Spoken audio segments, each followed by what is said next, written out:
We can think about the indications for amputation as being acute and elective.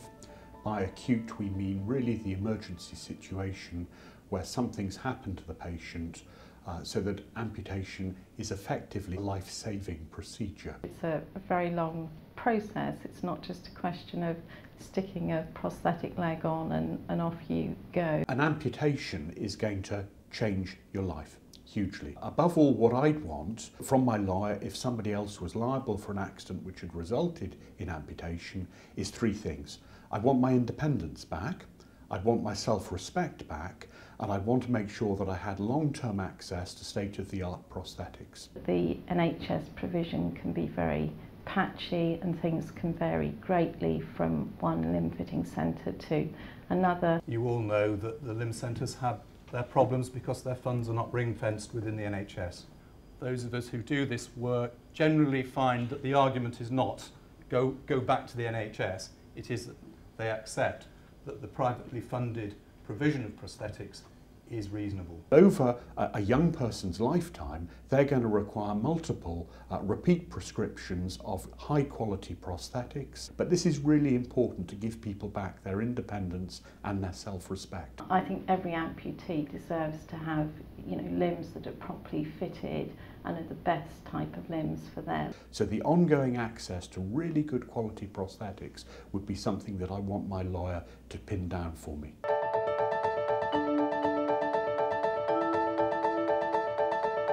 In terms of case management of the client when I first meet them, it's very important to put them at their ease. That means usually that you meet them in their homes. The first meeting with the client, this is post-amputation. Where should it take place? Why have I done this slide? Because my first amputee experience in 1993 was seeing a young girl in a solicitor's office, and the solicitor made her walk up 20 stairs to get to his room. They are very often having to deal with adjustment to what they've been through, but you can see it from their behaviour, from their facial expression or their body movements, large amounts of anger sometimes, sometimes depressed, sometimes just hiding away from the world. And then you get the others who are very defiant. In 2001, I was involved with a team who were climbing a mountain or trying to climb a mountain in Alaska that hadn't been climbed before. I had a fall on the back of a piece of ice. The injuries were pretty catastrophic. I broke both my legs, fractured, dislocated my right ankle. To cut a long story short, it didn't get better.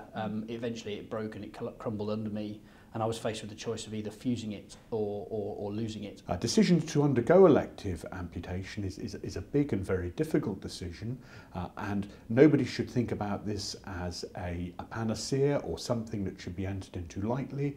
Amputation surgery is by definition a very final step. I went and had a long discussion with a surgeon and went through the process of becoming an elective amputee. I was pretty clear with them that what I wanted to do, what my aspirations were, that I wanted to return to a pretty active lifestyle, and I wanted to return to running, I wanted to return to mountain biking and paddling and skiing and all the things that I had done before. The lawyer needs to have a real expertise, have a team around him or her to be able to get the contacts with rehabilitation facilities and with prosthetic facilities, and above all to be able to really understand the patient and how the episode that's led to the amputation affects their life as a whole. It's not just the claim, it's the ongoing life that we're trying to get these people back to.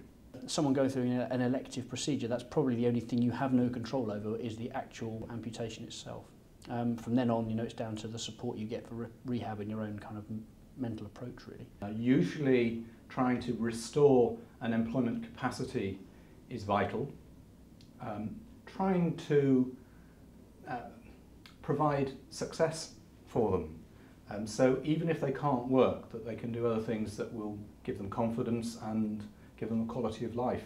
I think the trouble is that most lawyers don't actually have any idea what an amputee has to go through, and I think you need to look at the whole process from start to finish.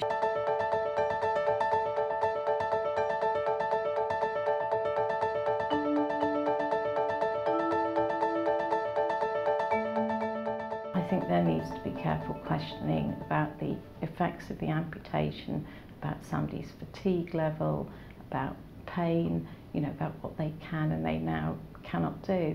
And there's no doubt that amputation has a really profound impact psychologically, so making sure that people can access psychological support and just looking at the massive impact it has on, you know, all aspects of someone's life. It's not all about phantom limb pain. Other pains need to be thought about as well. The stump surgery needs to be right. The pain medication needs to be optimised, and also we need to look at interventional treatments for all of the patient's pains. The psychology, you've got to get it in there early, and it has to be high quality psychology. And you need to have an expert team who are going to support the patient in the same way as their claimant solicitor will have the invisible hand under the elbow. We'll have real hands there helping them up and getting them on their way. We've been having great results with some clients who have come from a pre-accident background of activity and physical energy, to take them and put them into an outward bound experience, and they come back motivated and full of confidence and ready to do other things, and that helps them get back a little to where they were before, which is what we want to do. I then set up an organisation called Adventure Rehab, which aims to deliver a recovery programme that provide an inspirational route to recovery. And we work with a small group of niche people who are injured in a niche way, I suppose, but we're hopefully inspiring a few other people to look beyond what might be the accepted norm and return to work, return to full function with their families and get on with their lives in a way that perhaps otherwise they might not have the opportunity to do.